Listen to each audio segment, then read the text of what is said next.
Good afternoon, committee. We'll call the meeting to order. First item I have on my agenda, Representative Poskin is taking Representative Victor's place today, and we welcome you to House Transportation. Representative Hoheisel. Thank you, Mr. Chair. I would like to point out that one member of our committee has a birthday today as well, Representative Neely. So I would like to wish him a happy birthday on behalf of the Transportation Committee and embarrass him a little bit. Well, happy birthday. I won't insult you and your ears by me singing to you.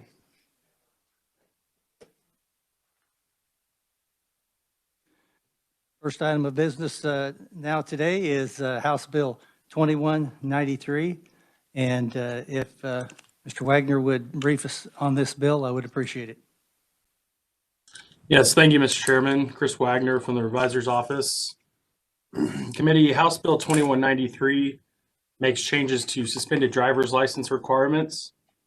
Under current law in KSA 8-262, and I'm looking on page 2 of the bill in subsection B, when the Division of Vehicles receives a record of conviction of a person on a charge of driving while the person's license is suspended, the division shall extend the period of suspension or revocation for an additional 90 days. So when their license is suspended and then the division receives a record that they were a record of conviction while that license was suspended. I'd like to make that somewhat clear if I can. The bill would change that period of extension to 30 days, which it's currently 90 days, as I said. Then the bill goes on further in subsection 2 to say that if a person is found guilty of driving a vehicle while their license is suspended for violating KSA 8-2110, which is the failure to comply with a traffic citation statute. And just for the committee to know, failure to comply with the traffic citation, according to that statute, means failure to either appear before any district or municipal court or pay in full any fine or court costs, or otherwise comply with the traffic citation listed in the Uniform Fine Schedule. So when the division gets a record that they've been charged under that statute, then that suspension period will not apply any additional time. And then section 2 goes on to amend the statute I was just referring to, the failure to comply statute. Current law requires a non-refundable $25 application fee to apply for a restricted driver's license. And this bill would remove that fee and provide that no fee shall be collected with the request for restricted driving privileges. Current law also provides that the court assess a $100 reinstatement fee for each charge on which the person failed to make satisfaction, regardless of the disposition of the charge. And the bill would change that to a $100 reinstatement fee for each case that may include multiple charges. The other restriction on that would be that that reinstatement fee would only be collected when it's been determined that the person is eligible for reinstatement. And then finally, if the bill is enacted, the provisions would become effective July 1, 2021. And I'd be happy to answer any questions the committee has. Thank you. Representative Proctor. Thank you, Mr. Chairman. So as I read this, I just want to make sure I understand what is now the penalty for driving on a suspended license if we were to enact this bill? Well, I mean, the penalty in this case is just strictly referring to an additional extension. So yeah, driving while suspended, that is currently 90 days extension on top of whatever your suspension is. I may be asking the question wrong.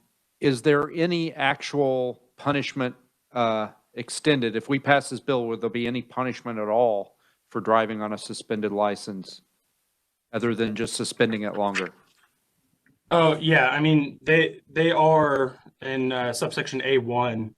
It is also a Class B non-person misdemeanor on a first conviction of that statute. And that would be in addition to the licenses or the suspension extension. Sorry. And sorry, I would also like to add, Mr. Chairman, that for any subsequent convictions, second or subsequent, it bumps up to a Class A non-person misdemeanor. Representative Delberdang. Thank you, Mr. Chairman. To the reviser here, I've got a actual story here from a constituent, and I've met with them a couple of times, but it's an old, I don't get in trouble for saying this, but it's an older couple who had a violation and a subsequent license suspension 35 years ago. In that time frame, his career and job moved him to Texas. They spent the next 35 years down in Texas. They moved back here because Kansas is their home. Completely forgot about it, went down to get a Kansas driver's license and was denied. Will this fix any of that? I'm sorry, without knowing kind of more of the specifics, I can't really. Okay, and in their case, the fine was not paid. He openly admitted to it, but then there was, it sounded like interest and other penalties were pushed onto it over the course of 35 years. So it got it up quite high, but I'd like to do something to help that scenario out again, because I can't believe they're the only ones that has happened to. I would say that there is no retroactivity limit, so it can apply to previous convictions. But again, I without knowing more details, I don't want to say for sure one way or another. Understand. Thank you. Are there further questions for the reviser? Seeing none, we'll move to our proponent testimony. Representative Gail Finney.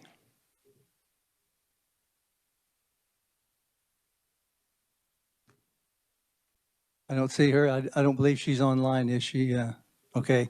We'll move on to Senator Faustido. Welcome to the committee.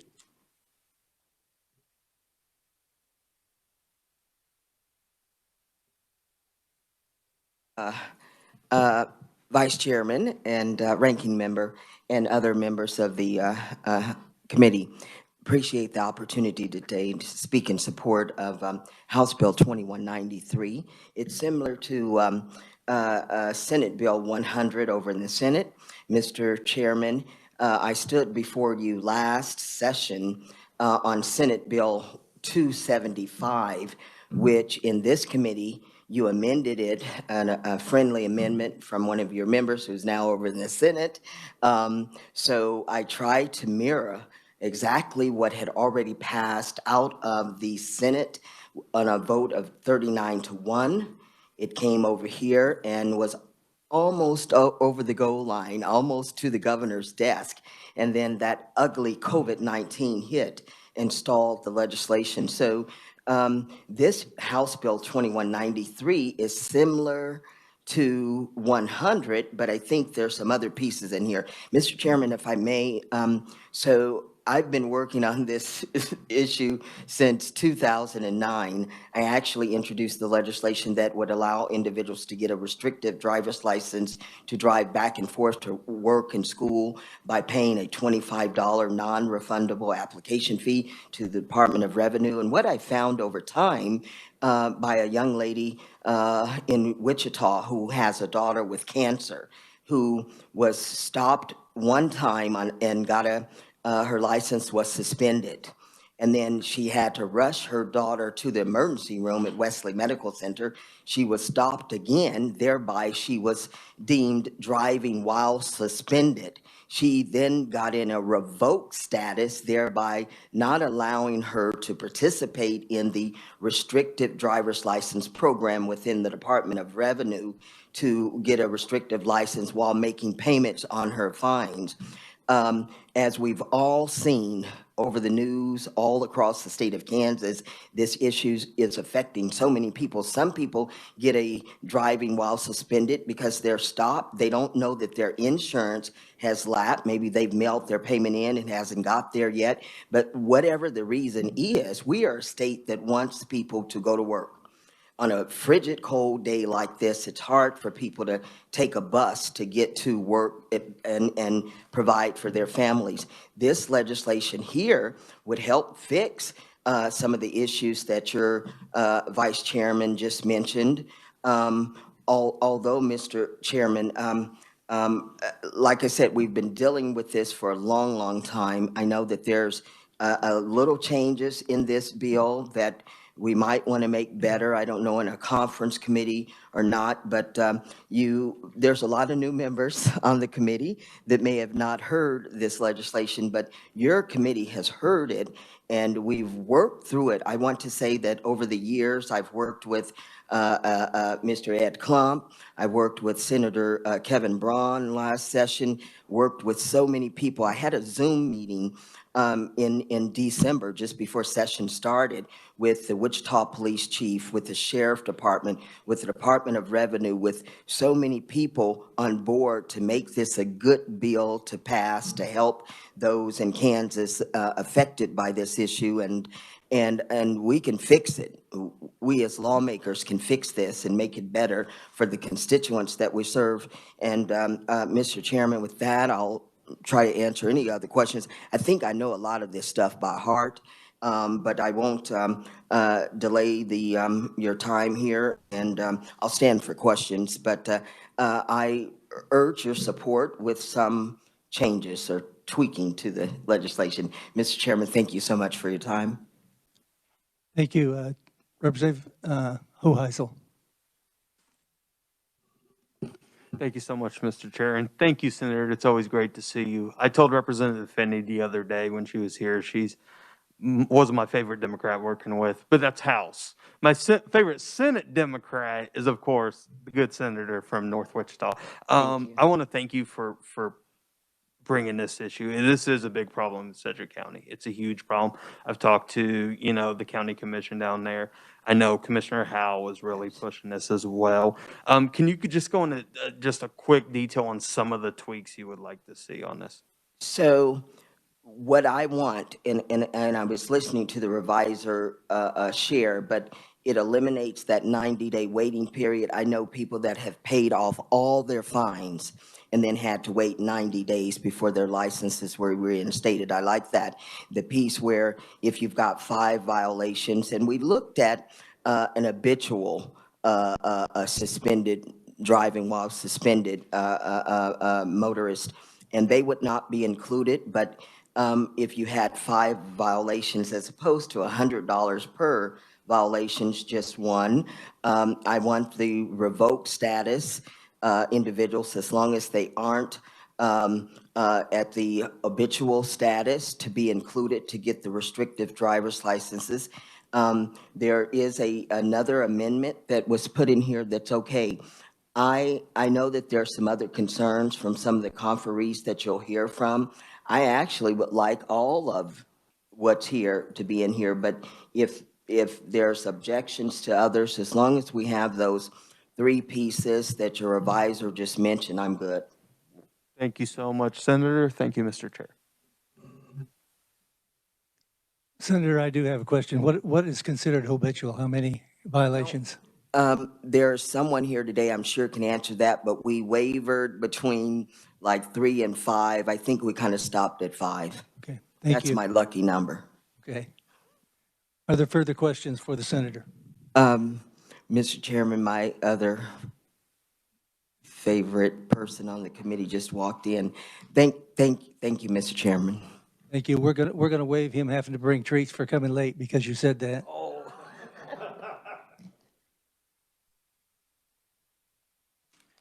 Now, remotely, we'll welcome Dr. Walt Chappell.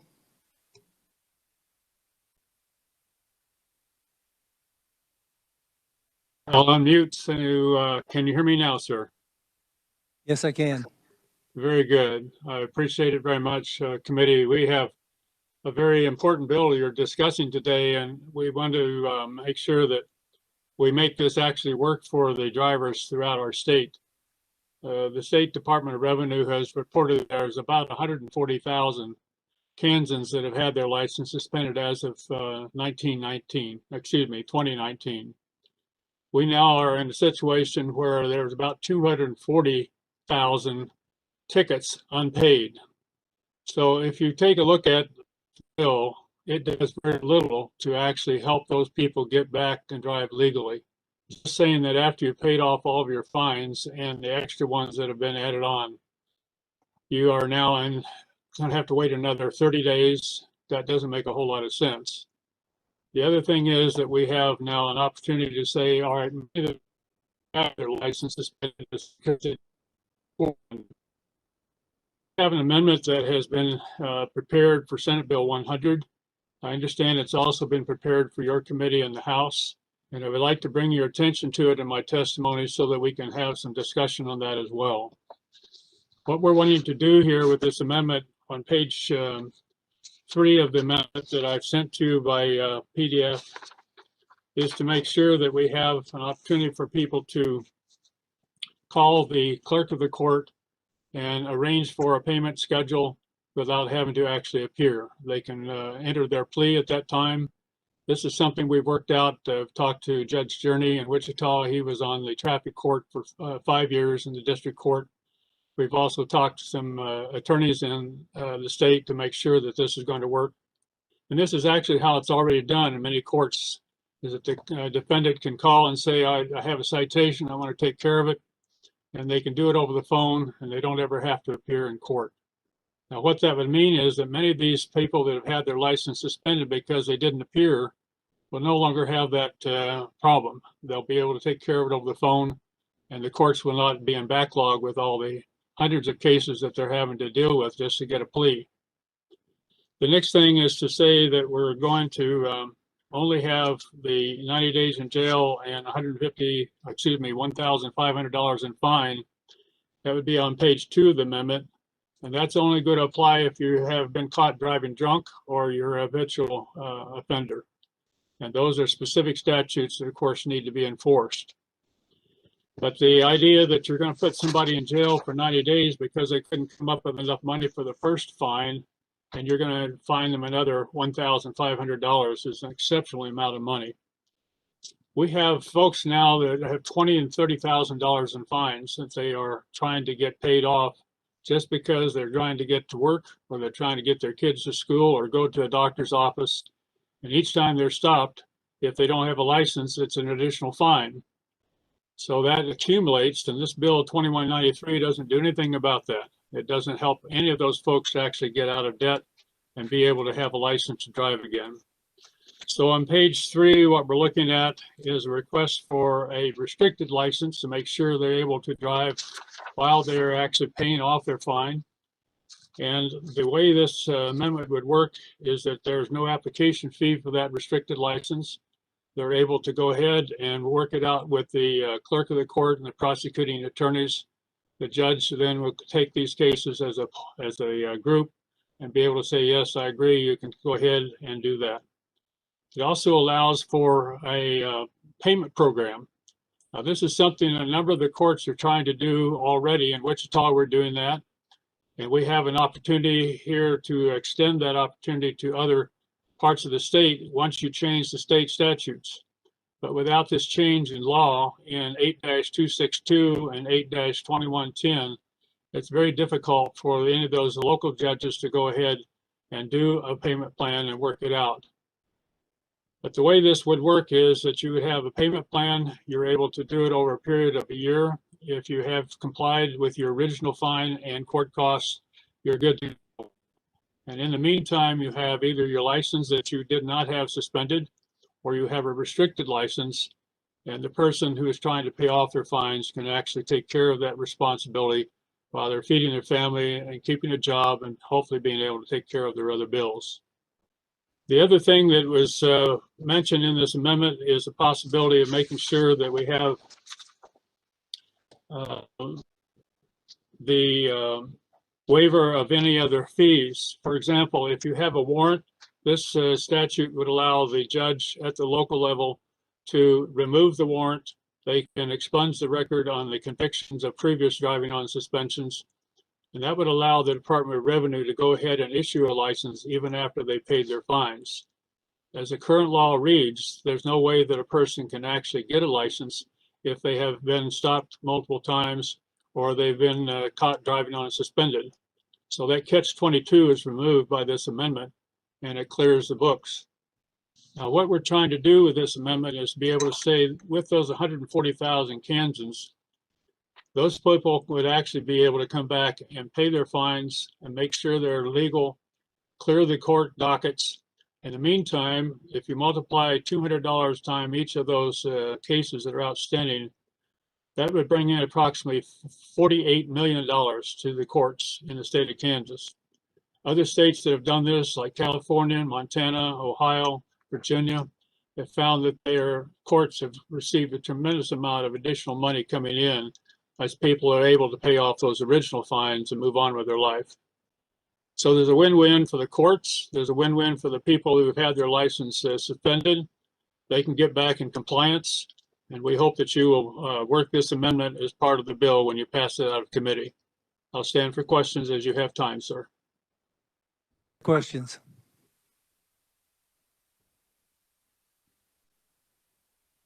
Seeing none, thank you very much. Thank you very much. Next, have Faith Moore, and she's remote also.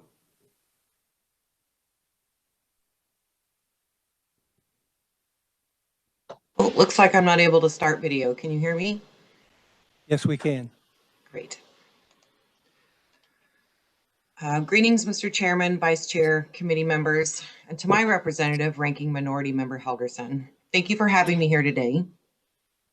I'm here also to provide testimony in support of the amendments to HB 2193. 140,000 is a big number. That's how many Kansans have had their driver's license suspended because of insufficient funds to pay their original traffic fines and court costs within the 30 days required by the state statute. Now, these drivers have no legal way to drive. This has led to job loss, food insecurity, loss of child care. I don't believe it's this legislature's intent to criminalize the poor. However, these circumstances have left many Kansans with few alternatives and have led to welfare, homelessness, or even jail. These are all a drain on Kansas taxpayers. The Supreme Court has ruled that the Constitution's ban on excessive fines applies to state and local governments and has limited the ability to use fines to raise revenue. I would say that these amendments would put Kansas in compliance with that ruling and would allow drivers to this amendment would allow drivers to enter their pleas remotely with the court clerk. This amendment would also allow drivers to agree to the payment plans or community service prior to court. This amendment also allows legal driving while on that plan and to pay their fees over the course of that year. This amendment also eliminates all reinstatement collection, application fees, and also allows Kansas courts to withdraw arrest warrants and remove additional fines, fees, or imprisonment, plus that 90-day delay before a person can have their license reinstated.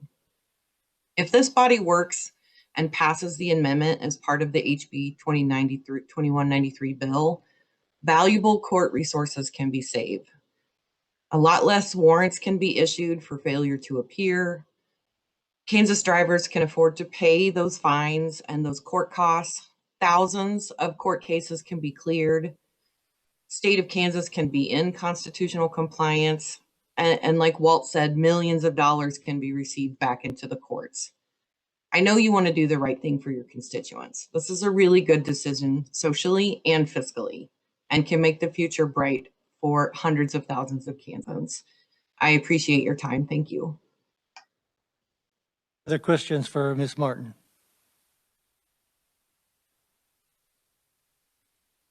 Seeing none, thank you very much. We'll now go to Marilyn Harp, Kansas Legal Service. Welcome to the committee.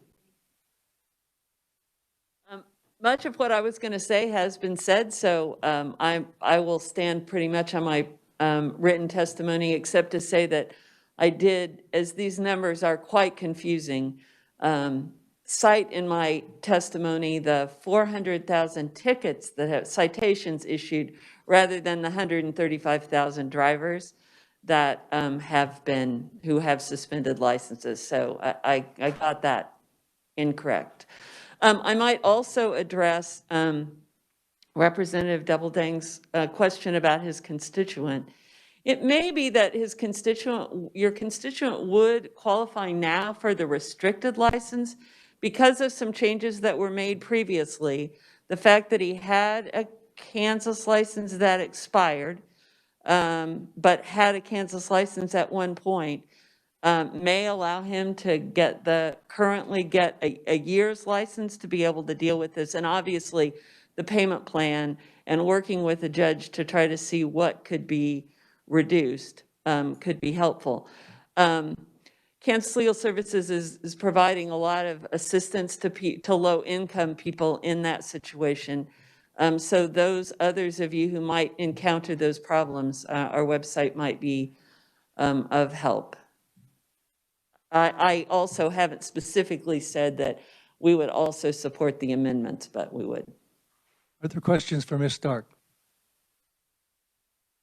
Seeing none, thank you. Ms. Harp, I'm sorry. I was looking down the list. Next on my list is Wendy Stark, League of Municipalities. Welcome to the committee.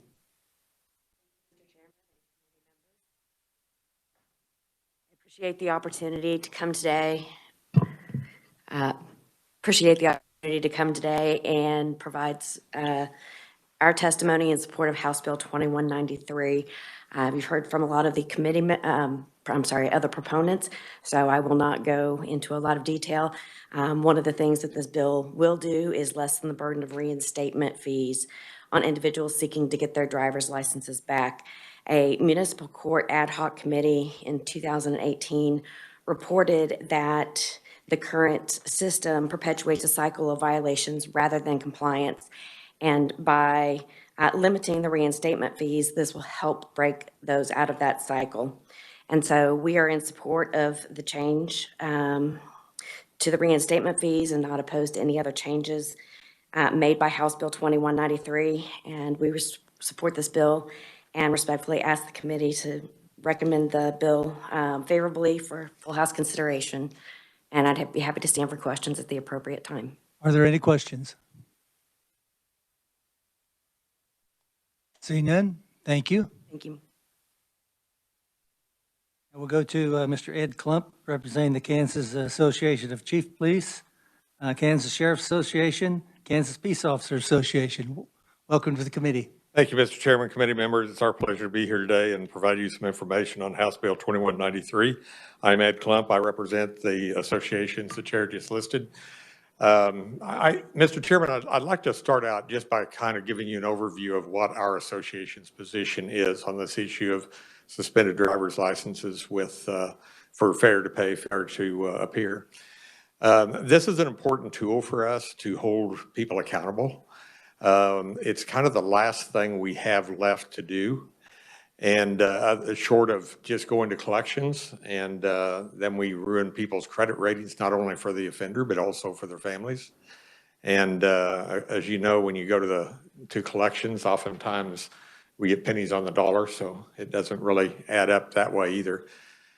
However, while we think this is a good tool to hold us accountable, and I want to clarify, we have testified in opposition to some of these bills in the past, but our opposition has been to the bills that completely eliminate the program. We worked on both sides of the aisle in the Senate last year to develop Senate Bill 275, which Senator Fausto talked about. And I'd like to say that we want to hold people accountable, but we don't want to create these hardships that people are telling you about. We understand that, and we want to help address those. We support the restricted license provisions while people are suspended for fail to appear, fail to pay. In fact, we go a little further than that. We actually support no suspension at all when they're in compliance with the court, including in compliance with an existing payment plan. We recognize indigency, and we recognize a person's inability to pay versus those who decline to pay. And that's an important distinction. We've had this study or discussion on the ignition interlock devices. Important distinction between those who just fail to pay, refuse to pay, and those who have a true inability. And that needs to be distinguished. We see three classes of suspended driver's licenses. This is going to play into something I'm going to point out in the bill here. One is those people that are suspended due to their driving behavior. Secondly, are these people that we're talking about who are suspended for fail to appear, fail to pay. And then you have a third class because there's a bunch of other things that result in a driver's license suspension that really don't have anything to do with driving. And so there's three different classes of suspensions. And we think that's important. So having said that, if you'll go to page 2 of the bill and you look at the amendment on lines 9 through 12, that is the one that totally exempts those who are suspended only for fair to pay, fair to appear from this 90-day extension that's in current law. Now, the 90-day extension kicks in if a person is caught driving while suspended, convicted, driving while suspended, then they extend that suspension period. The idea is people don't drive for that suspension period. And if we know they are, then it's reasonable to extend that so they don't drive for the period they're not supposed to drive. And that's the thing behind that. We absolutely support the provisions on line 9 through 12. We absolutely oppose the amendment on line 8 because that is reducing that penalty for those that drive while suspended who are suspended due to DUIs and reckless driving and failing to remain at the scene of an accident and those kind of serious violations. And we think that 90 days is appropriate for that. That will have no impact on the people we're talking about here as long as lines 9 through 12 stay in the bill. And we would ask you to revert line 8 back to its original language. If you go to page 4, starting down on lines 41 and going over to page 5 on line 16, well, actually it goes all the way down to 38. That has to do with that reinstatement fee of $100, which currently is by the charge. We support changing that to by the case. It doesn't seem to make a lot of sense to charge a reinstatement fee multiple times when you're only going to get your license reinstated once. And so we support that amendment as well. We are not taking a position on any of the amendments proposed in the bill to the fees other than that one. Those do not affect us. We're not saying they're good or bad. We just are not going to take a position on that because it's not in our venue to be concerned about. We continue to advocate, like I say, for people who are on the payment plans to not be under these strict rules. And Mr. Chairman, if you would, there's one other place that I'd like to point out. On page 4, lines 18 through 20, you see where it starts with that little IV, the little Roman numeral 4. The individual has not previously received a state suspension as a result of driving while suspended conviction. I want to point out to you that in Senate Bill 275, which passed the House 39-0 and came over to you and passed out of this committee, that provision was stricken in that bill. I'm not sure why it's not in this proposal.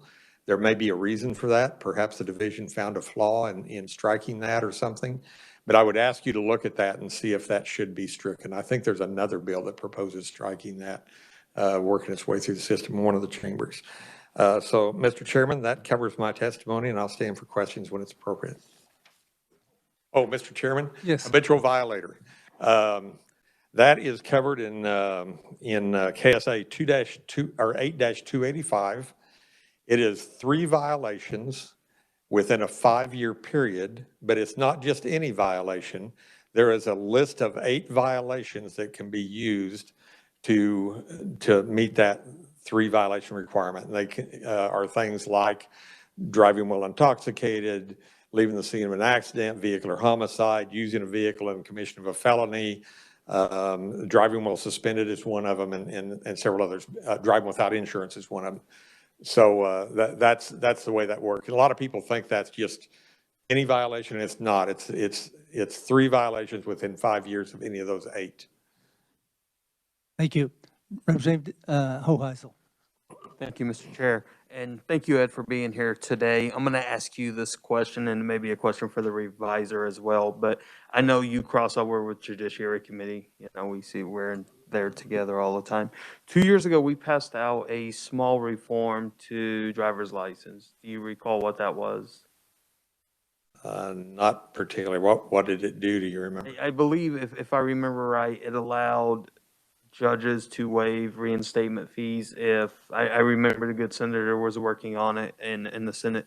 Do you recall that one? I recall there being one. We didn't get involved in that particular bill because it has to do with fees that don't affect us. Okay.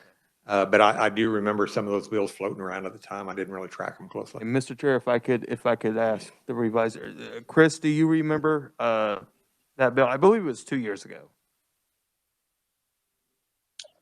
Yes, thank you, Mr. Chairman. I'm not totally familiar. I don't think it came through this committee, but I can try and find what that bill did, assuming I think it passed. Yeah, I believe it passed as well. Okay, I can look it into further. If you could just, if you find that, Chris, if you could just email the contents of that to me. Yes, I'll be sure to do that. Thank you, Mr. Chairman. Representative Ballard. Thank you, Mr. Chairman. Mr. Klump, I have a question on page 2 that you had mentioned. You were okay with 9 through 12. You supported that. And then you said, but 8, that period of 30 days. Yes. Would you explain that section to me too? Because I read it, but I'm not sure what that section Okay. is saying. Would you please? Are you talking about B1, that section B1? If you look from like 1 to 8. Okay. So once a record of a conviction for driving while suspended is received by the division, then that suspension period is extended for 90 days. So at the end of their suspension period, without a conviction, you can go in and you can get it reinstated. You come in, you get it reinstated, but you're going to do another 90 days while you're suspended before you get your license because of that provision. Now, the problem that touches this issue we're talking about today is the way that is written in current law, that applies even to these fail to pay and fail to appear. And our contention is these people aren't suspended because of horrific driving habits. They're suspended for something that's fixable, and once they get in compliance, they shouldn't have to be suspended any longer. And so, but when you go up to B1, if you make this change that says 30 to 90 days, it has no effect on this group we're talking about that are suspended for fail to pay, fail to appear, because they've been exempted in the new language down in 9 through 12. And so all this does, reducing the 90 to 30 days, is reducing it for those who drove while suspended due to a conviction for DUI, reckless driving, vehicular homicide, any of those things that result in your driver's license being suspended. You're welcome. Representative Proctor. Thank you, Mr. Chair. I think my question just got answered by. Okay, thank you. Representative Dale Perdang. Thank you, Chairman. Just wanted to hear your take or a few comments on, with a person who has a suspended license during this time frame, as far as issuing a restricted license for working back. Where do you stand on that? Are you talking about for when they're suspended for fail to appear, fail to pay? Yes. Or general? Okay. And in general, I'd just like to hear your take on it. Well, because I'm kind of in that too. You don't want the wrong people out there driving, but same token, working back, I'm not going to deny them that. I think there's good reason to do that. If people will comply with that, I will say from a law enforcement perspective, it's hard to enforce, because when we stop somebody, it's hard to determine whether they're going to work or coming from work and things like that. But we deal with those kind of things anyway with like your novice drivers that have those restrictions. So, you just have to do the best you can with it. But certainly, I'll go back to what I was saying about in the case at hand here with fail to appear, fail to pay. It doesn't seem to produce any harm at all to allow them to drive, because they're not suspended because of their driving behavior. They're suspended because they're their behavior to be accountable. Are there further questions? See none. Thank you very much, Mr. Thank you. Clump. Next, I have Carolyn Groats, Human Services Coalition.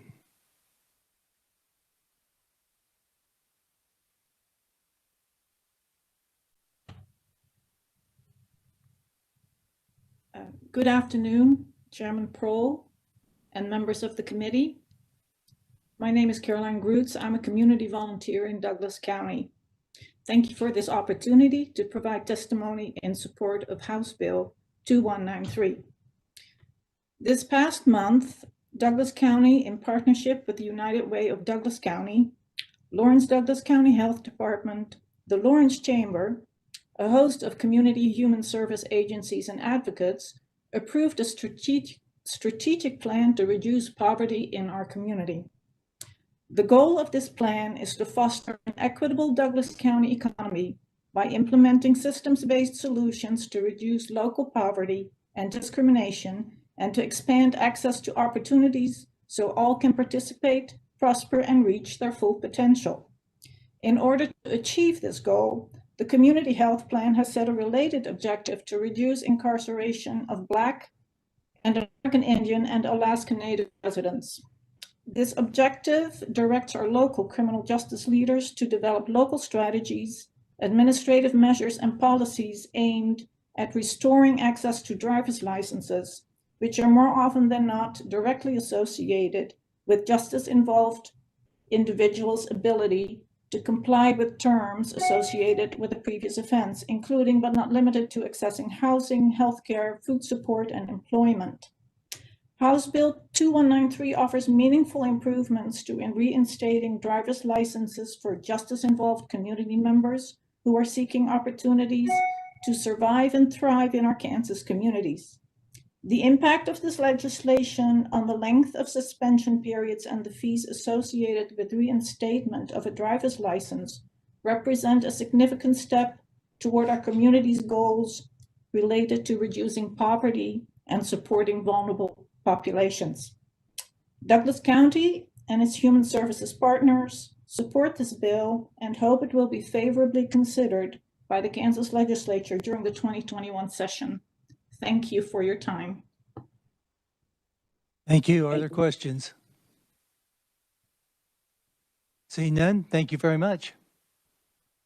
Committee, that's the only ones that I have in support that are wishing to speak.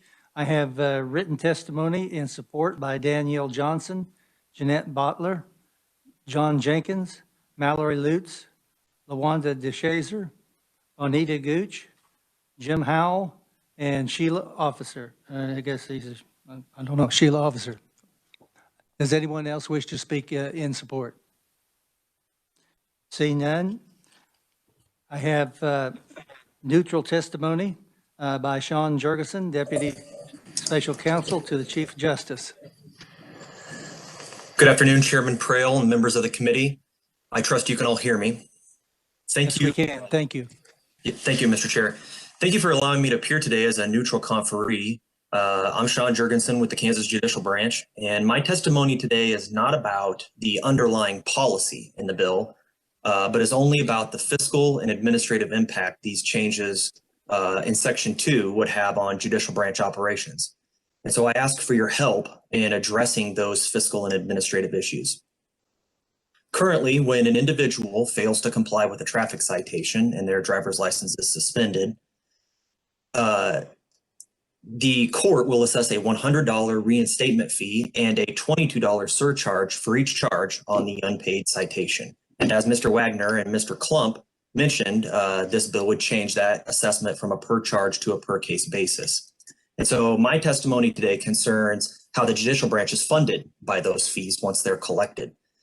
The reinstatement fee is deposited in the state treasury, and the state treasurer credits the first $15 off the top, plus 41.17% of the remainder to the judicial branch's non-judicial salary adjustment fund. And the $22 surcharge is credited to our docket fee fund. And those are important funds for us. We use those to pay our employees. It's only used to pay employees. It's not used for judge pay. That must be SGF money. And so in my written testimony, we cite estimates so that you'll have those in writing. But what you'll see is that in FY 2019, just over $1.2 million in driver's license reinstatement fees were deposited into our non-judicial salary adjustment fund, and about $500,000 was deposited from surcharge into our docket fee fund. So in total, it's approximately $1.7 million. And by changing the formula from a per charge to a per case assessment, we estimate that revenue would decrease by approximately 44%, which based upon those FY19 numbers would equate to about $750,000 each fiscal year moving forward. Now, clearly, that loss in revenue means that there would be less funds available for us to pay our employees, which is why I'm bringing this to your attention. Because if the bill passes and the funding is not replaced by a separate equal amount of funding, it threatens our ability to pay our employees and remain open. And so you'll recall at the end of January, the Chief Justice testified in appropriations that our docket fee fund, which is the fund that pays for about 1/5 of our bills, was already down approximately $4.7 million. And I also want to highlight that the Criminal Justice Reform Commission, which studied this issue over the interim, they recommended in its report that the legislature provide for a substitute or alternate funding to offset that lost revenue. And so I respectfully request that as you work the bill and it moves forward, that you work with your colleagues on the budget committees to identify and allocate separate and equal funding to address this anticipated loss under the bill. But I also, Mr. Chair, wanted to highlight some procedural questions that could impact our expenditures and revenue. The bill strikes language that explains how the reinstatement fee should be assessed for suspensions that occur prior to July 1, 2021. And I don't know what the legal effect that would have, but the two interpretations that come to mind, one possibly being whether the fees can remain assessed at all. They both would carry substantial funding loss and significant administrative complications for our court system. And if that interpretation for the change applies to all cases currently on file, the fiscal effect would be even greater than what I'm able to cite in the current testimony. And another issue we have is the judicial branch contracts with debt collection agents to assist in collecting fees that are assessed on behalf of the state of Kansas. And as written, this bill could impact those fees that are already assessed and being collected, and could subject that issue to be reexamined by a court at the district court level for a determination of what can be collected in total and whether any of those funds have to be remitted back to the defendant. And this would take a substantial amount of time and court resources, potentially recalling certain cases from collections. And so to avoid those logistical issues that could arise, we respectfully ask that the committee favorably consider the amendments that I've attached to my written testimony. And these amendments would cause the change, Mr. Chair, that you're contemplating in this bill to operate prospectively starting July 1, 2021. And would clarify that those suspensions imposed prior to July 1, when the law would take effect, that those would be handled according to the law that was in place at the time the suspension occurred. And from previous conversation, Representative Hoheisel, the bill you're thinking of from a couple of years ago was actually a measure our team asked the legislature to adopt, and it did.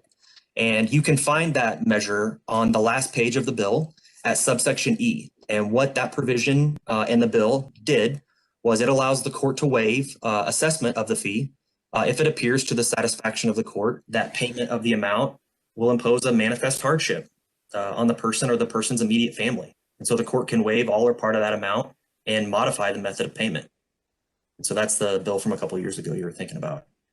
I know that previous conferee discussed a payment plan. No comment on the policy of payment plans, certainly. But for us, it's an issue of tracking. I don't believe that we can track payment plans in our case management system. My understanding as I sit here is that that's a manual process tracking it. And so that would present an incredible administrative task for some of our high volume courts. So if in fact the amendment to adopt a payment plan, Mr. Chair, was adopted, I may seek your approval to submit a revised fiscal note. But thank you for allowing me to testify. Absolutely. Thank you. Are there questions? Representative Hoheisel. Thank you, Mr. Chairman. Thank you, Sean, for that breakdown and for that, I guess, remembrance of that, what I was trying to think of. Because I remember 2 years ago, we did, and that probably came through the Committee on Judiciary. Yeah. Yeah. We worked with you in Judiciary on that. Yeah. Do you know how you guys stood? Were you guys in favor of that, or were you guys neutral on that and that provision in Judiciary 2 years ago? No, that was a measure that we sought introduction of and asked for it to advance. It was our measure. Because it allowed on a case by case. Sorry, Representative Weisel. No, you're fine. Go ahead, sir. What it allows the court to do on a case by case basis was to consider the finances of a particular defendant and waive them upon a demonstration of manifest hardship. If I may, Mr. Chair, one follow-up question. Do you guys have the data on how many times those reinstatement fees have been waived? I don't. You don't? I'm sorry. Okay. Do you know if anybody within your office could find that data? I'd be interested to know how many times that has been invoked. I will ask if that's something we track, and if so, if we can pull it. Thank you, Mr. Chair. Are there further questions? Representative Helgerson.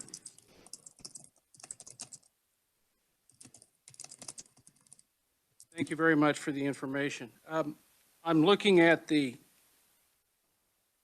assumptions you made, and you're saying that you're going to lose $750,000 annually. Is that correct? That's what we're able to estimate. There is an art to it, estimating it, and how we arrived at that estimation is we used 28 of our district courts because we wanted to include 2 urban courts, 2 of our higher volume courts, Shawnee and Sedgwick County.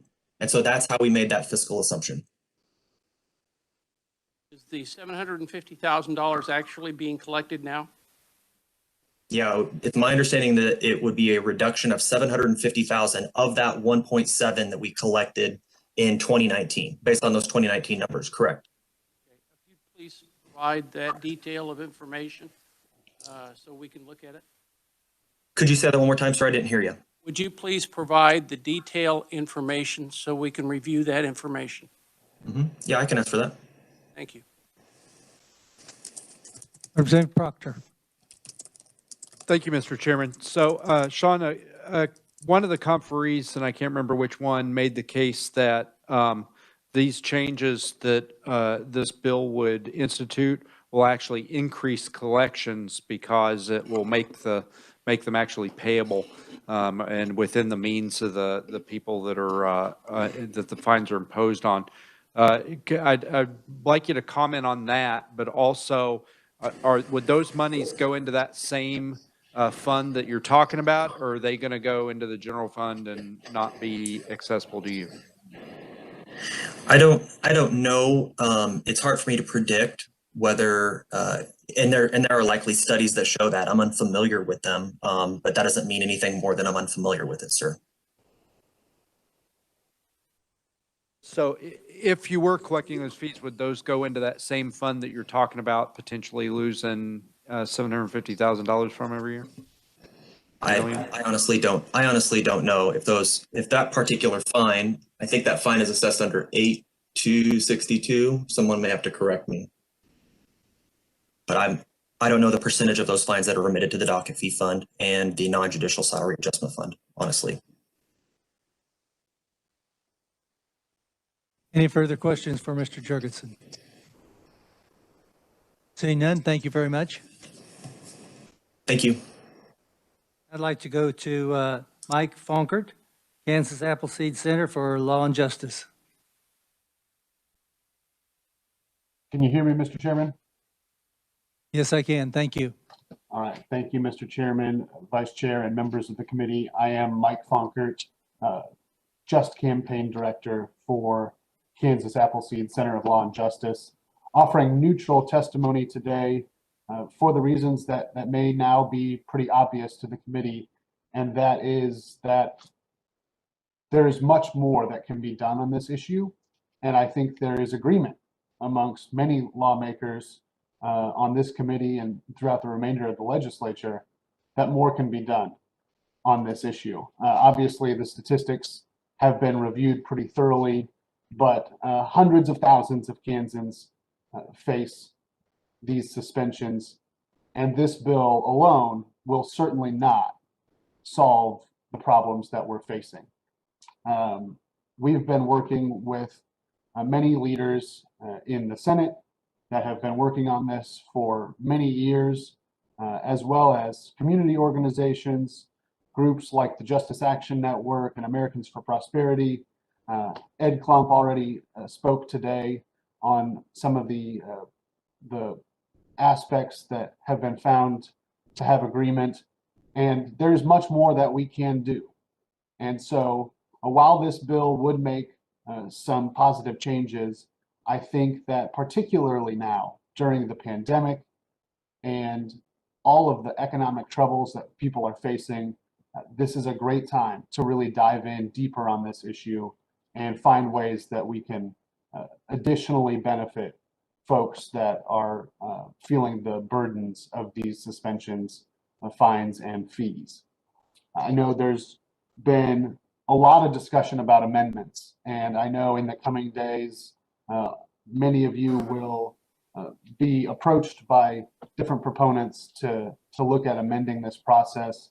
And I would encourage you to be open to those conversations, because we can do much more, particularly as it relates to payment plans and making sure that folks that have high levels of fines and fees aren't prevented from driving simply because of that, particularly if we give them a pathway to make a low monthly fee and show that they are doing their best to be compliant with the law. There's also been discussion about accessing restricted licenses. Mr. Klump referenced the changes on page 4 of the bill, line 18 through 20. I would also support striking that language to make sure that folks that did have a stayed driving on suspended charge could access the restricted driving program, the restricted driver's license. You know, there's been testimony about the fiscal impact of this issue, and the math does get really complicated really quickly. But what we do know is that if we offer people access to payment plans, we have 130,000 plus Kansans that are under debt-based suspensions that they're not paying on now. And so offering that population in particular a pathway to get to legal status and also to make payments on what they owe would be a certain revenue boon. How it, you know, compares with the other fine and fee structures, again, the math is complicated, but overall, allowing people to drive, get to work, get their families to the places that they need to go is allowing meaningful engagement with the economy. And that is something that's not going to be calculated in any of these figures that you may see on the fiscal note. Also, it does bring up, you know, the recurring issue of whether it's right for us to rely on $100 fees on some of the backs of some of our poorest Kansans to fund our judiciary. But obviously the bills in question would not address that recurring issue. So we would ask again that the committee is very open to making this bill stronger, granting wide latitude to judges to waive these fines and fees. I know, as the previous conferee mentioned, there is a provision that you can see on the last page of the bill, section E, related to waiving the reinstatement fee. But I think we can do better to grant judges the ability to waive more fees, reduce more fees, and allow people to pay what they owe and get back to live in life without these burdens. So with that, I will say, again, you'll be hearing about a lot of amendments, and I would encourage you to take this opportunity to strengthen the bill. There is so much more that can be done, and we really have an opportunity to help people in a really meaningful way. So thank you for your time, and I look forward to working together with all the folks we have and folks that we haven't. And with that, I would stand for any questions. Are there any questions? Seeing none, thank you very much. Does anyone else wish to speak as a neutral? Seeing none, I have one opponent listed, and that's written testimony from Chief Judge Merlin Wheeler, Kansas District Judges Association. Does anyone else wish to speak as an opponent? Seeing none, we will close the hearing on House Bill 2193.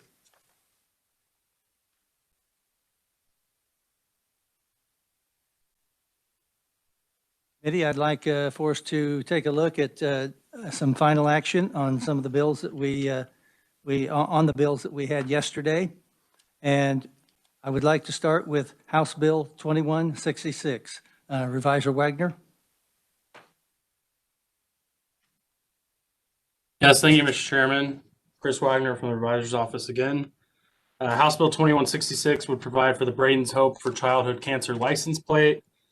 This license plate would be subject to a royalty fee established by Braden's Hope between $25 and $100, and would include compliance with what would be the new provisions for distinctive plate production under this bill, which going on, the bill would decrease the $500 or $500 initial issuance requirement for license plates and move that down to 250 plates for production to begin, and then also change the design costs from $20,000 to not more than $5,000. And there are also some changes dealing with the In God We Trust plate and Choose Life plate to lower some of those thresholds as well. And I'd be happy to answer any of the questions the committee has. Representative Ballard has a question. Right? No? Okay. I hear no questions, so we'll move on from there. Representative Helgerson. Mr. Chairman, would you like to bulk all of these together since they're very similar? That is my plan, yes. Okay. Do you want to go through the briefing of all four first and then come back for a motion for individually, or how would the revisor like to handle that? I would ask the revisor's advice on that. Yeah, Mr. Chairman, if you would like me to just go ahead and brief all of them, I can, and then we can just go on to the motions to insert the contents of each one of them from there. Okay, thank you. That'd be fine. Thank you. Okay. Great.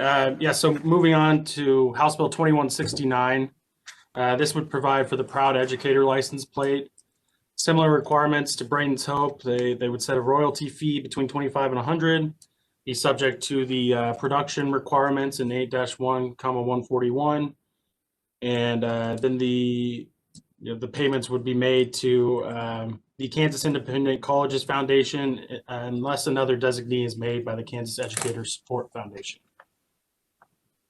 If there are no questions on that one, I will move on to House Bill 2194. Okay, House Bill 2194 would provide for the Alpha Kappa Alpha license plate. Same requirements with the royalty fee established and having to comply with KSA 8-1, 141. If there are no questions, I'll move on to House Bill 2015. That's fine. Okay, House Bill 2015 is slightly different from the other license plate bills. It creates distinctive license plates for current and veteran members of 5 branches of the United States military. The veteran members must have been separated from their respective branch and with an honorable discharge. And these plates are not subject to the normal the usual requirements in 8-1, 141. And then just an additional note that on death of a person who has one of these license plates, the surviving spouse or another family member is entitled to keep possession of the plates. And again, I'd be happy to answer any questions the committee has over any of those. Does anyone have any questions at this point? Representative Helgerson? Chris, do we need a substitute bill then for all four of them being merged into, or how do you want to handle that? That's Or do really we- up to the committee.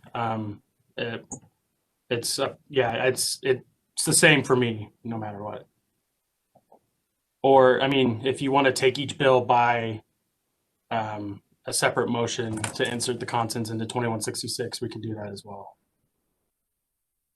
Representative Ballard? When we say combining them all, would it be easier to do a motion individually and then we decide we're going to combine?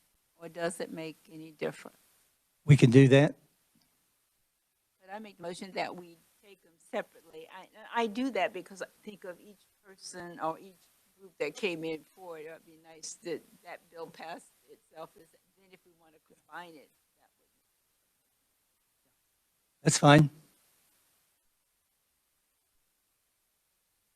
Representative Hoheisel, Representative Ballard. That was a suggestion, so we can decide as a group. No, that will work fine. Representative Hoheisel.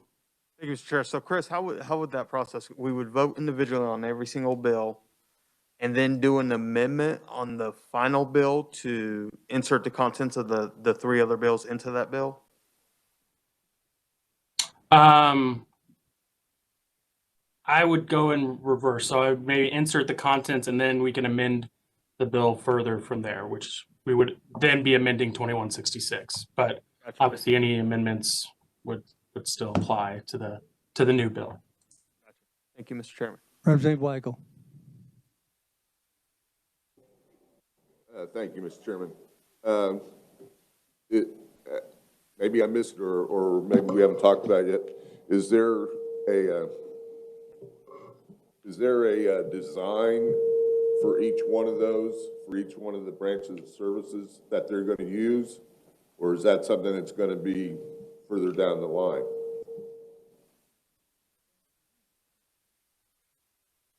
Chris, can you answer that? Yes, Mr. Chairman. So 2015 doesn't actually provide that there will be designs made in conjunction with the Division of Vehicles. It does specify in the other license plate bills usually, but I think it would be kind of up to the division for how those plates would look for each branch, or in conjunction with someone who might help them out with it. Well, maybe I'm asking two different questions. One is the distinctive design or logo for each branch of the service, Army, Navy, Air Force, Marines, and Coast Guard, correct? But then we pretty much know what those are, but I'm talking about the actual physical design, how those are going to be placed. I'm sorry, I can't hear. Would you mind talking in the mic, please? How is the actual physical design of the plate itself going to look? Are we going to be able to see that, or is that just something that's going to materialize at some further point? I mean, that would probably be a question for the division. That, like I said, that call for it in the bill. Usually, there's a sponsoring organization. This is, yeah, that would kind of materialize, I guess, as you put it.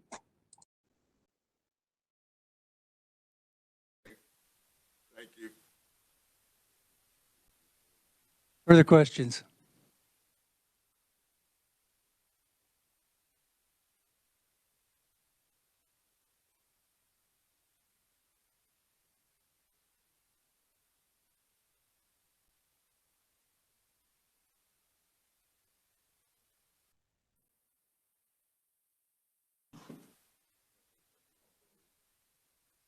Representative Ballard, if you want to, you can go ahead and make a motion on an individual bill, and we'll just go through all of them then.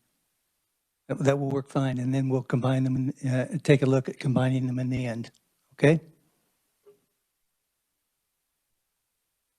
Representative Ballard. Thank you, Mr. Chairman. I'd like to move passage of House Bill 2166, Braden's Hope for childhood cancer.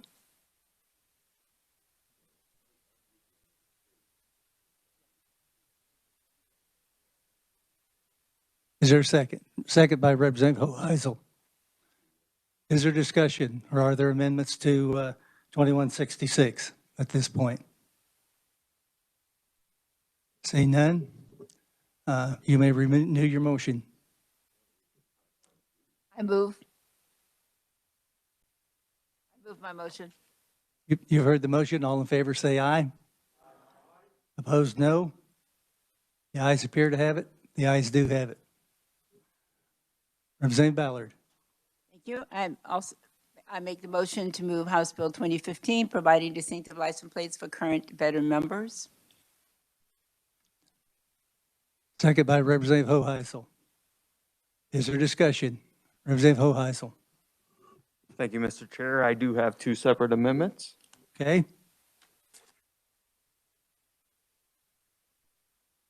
All right, Chris, what order were we going with? We were doing retired first? Was that easier for you? Yes, Okay. would be fine. And I'm emailing those out to Betty right now.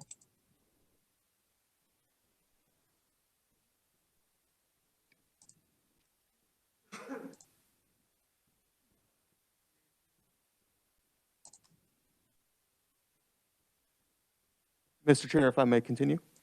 Please continue. Thank you, sir. So this First Amendment now is specifying the actual intent of the bill. Representative Williams, whose bill this is, was aiming for retired military. Myself and Representative Proctor had a lengthy kind of discussion today on how we really wanted to define this, because we understand that there are members of the military who are not actually officially retired, but they are discharged honorably, and I believe the word we used was separated. But discussing with Representative Williams, her intent was retired because the license plates will say retired military, retired armed forces, or whichever branch of armed forces. So that was her original intent of the bill. She asked me if I would help her with this amendment, and here it is. With that, I'll stand for questions.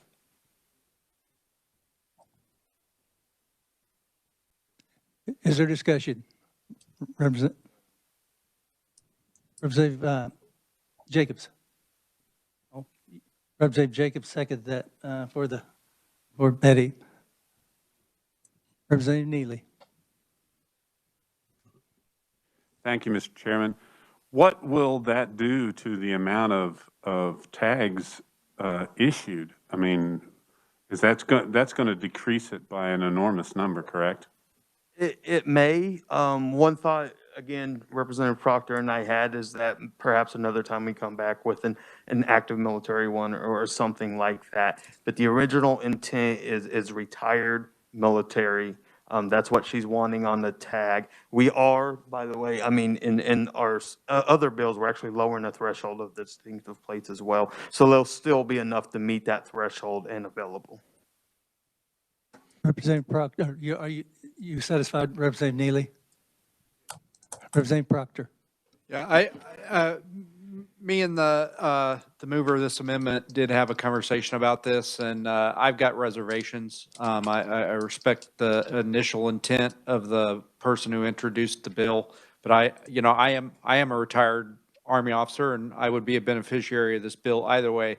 But I really can't understand why I should get a tag, drive around with an Army tag, and a guy who was in Iraq with me but left after 8 years can't.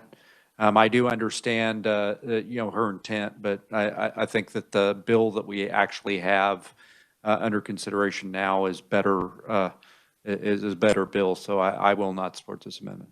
Okay. Representative Hoheisel. Oh, wait a minute. Representative Weigel. You want to respond? Okay, I'm sorry. Thank you, Mr. Chair. And that's a totally respectable position that you have there, Representative Proctor, and I do respect that and I understand. I'm just helping with the original intent is the maker of the bill wants the bill to say, or I'm sorry, the actual license plate, the physical license plate to say retired military. I don't want. And I understand there's, this is a gray area, and I understand that there's folks who are separated from the military. In fact, you explained it very clear to me today. But those individuals, if Representative Williams is wanting retired military on the plate, or retired Air Force, retired Army on that plate. I don't understand how an individual who was separated with honors would be eligible for a retired plate, retired military plate. I guess that would be, now, if you want to come back with a different bill for those who were separated, a different, to cover those folks, I would be more than happy to work with you on that. This amendment follows the actual intent of Representative Williams' bill, and that's why I'm moving it today. Representative Weigel.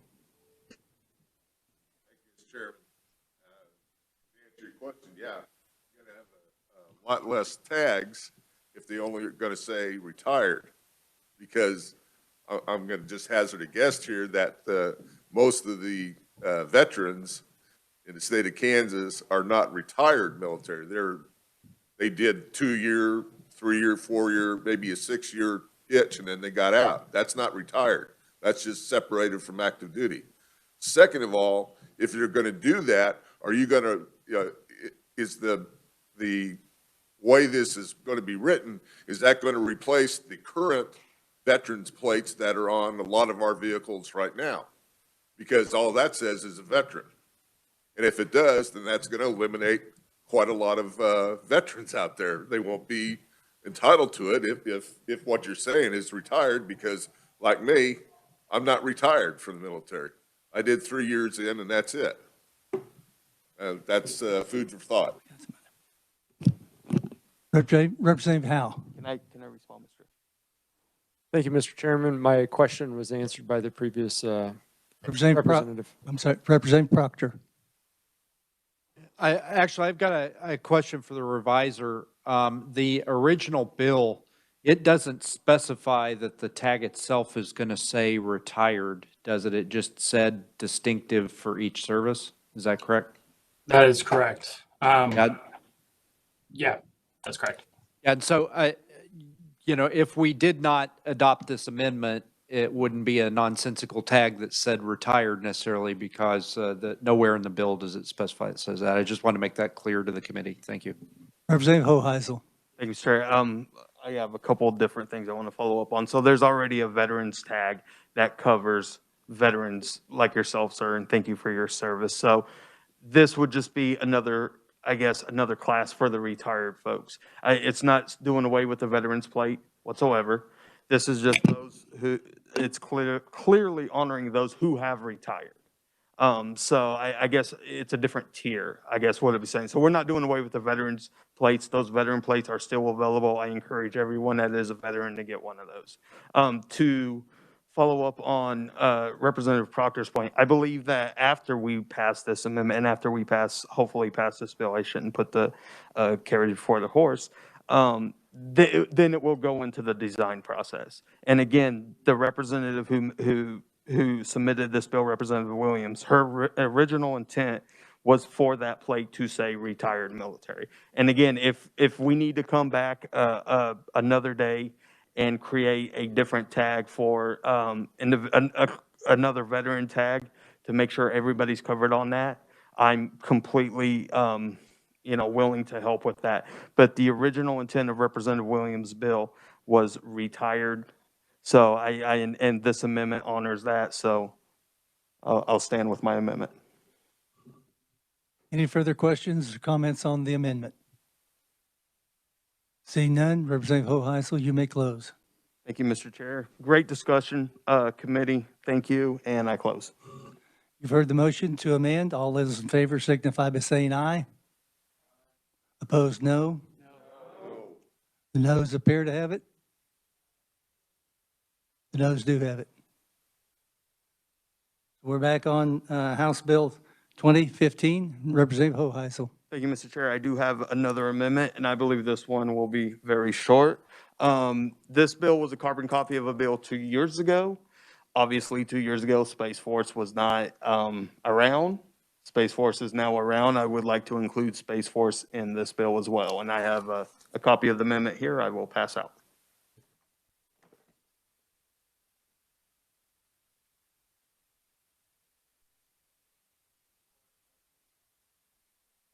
Yes. You second it? Okay.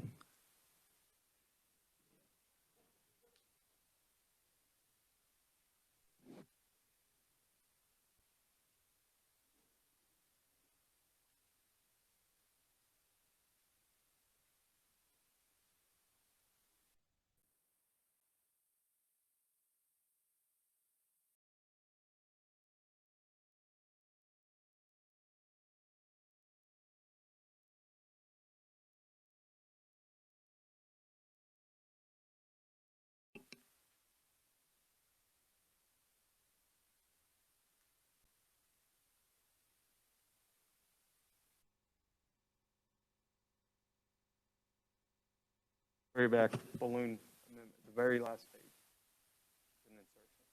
Representative Hoheisel, would you like to talk about your amendment, or would you like the revisor to?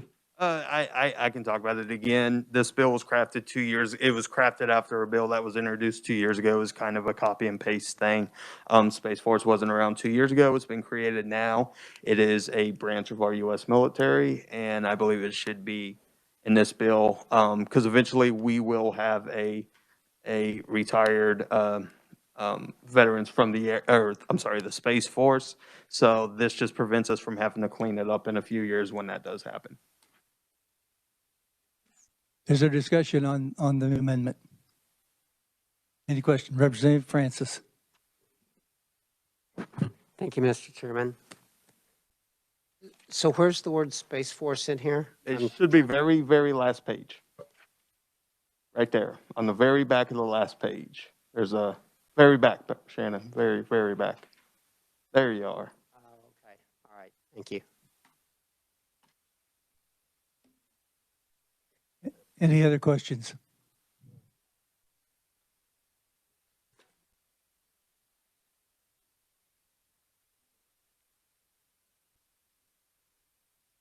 See no further questions? Representative, you got a question? Okay, Representative Delperdang.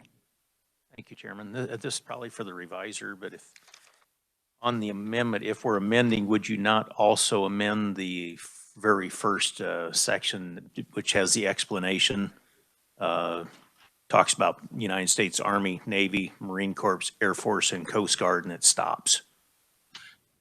Yes, thank you, Mr. Chairman. That's a good catch. I'll make sure to include that in the title. Thank you. Any further questions? Thank you, Mr. Vice Chairman, for that. Representative Hoheisel, you may close. Thank you, Mr. Chair. I close. You've heard the motion. All in favor signify by saying aye. Aye. Opposed, no? No. Motion carries.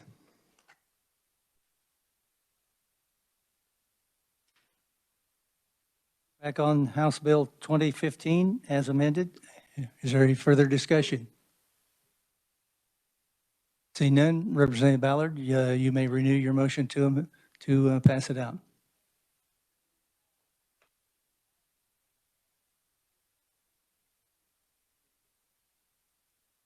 You've heard the motion. All in favor say aye.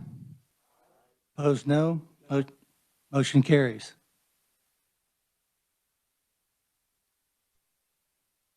Go to House Bill. Representative Ballard, do you want to move on?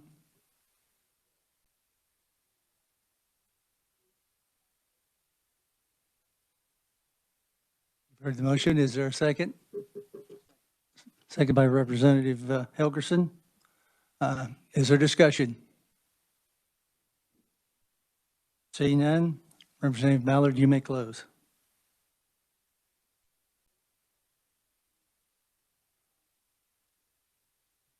You've heard the motion to pass House Bill 2169 favorably. All those in favor signify by saying aye. Opposed, no. Motion carries. Mr. Chairman? Yes, I'm sorry. Could Representative Ballard's motion be repeated, please? We couldn't hear her. Thank you. Did you not hear House Bill 2169?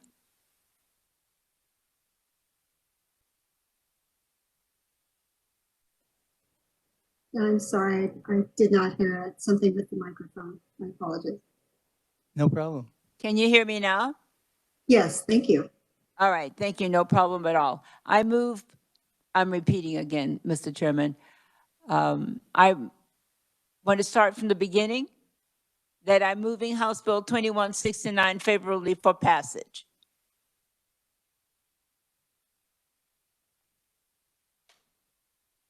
You've heard the motion. All in favor signify by saying aye. Aye. All opposed, no. Motion carried. Representative Ballard.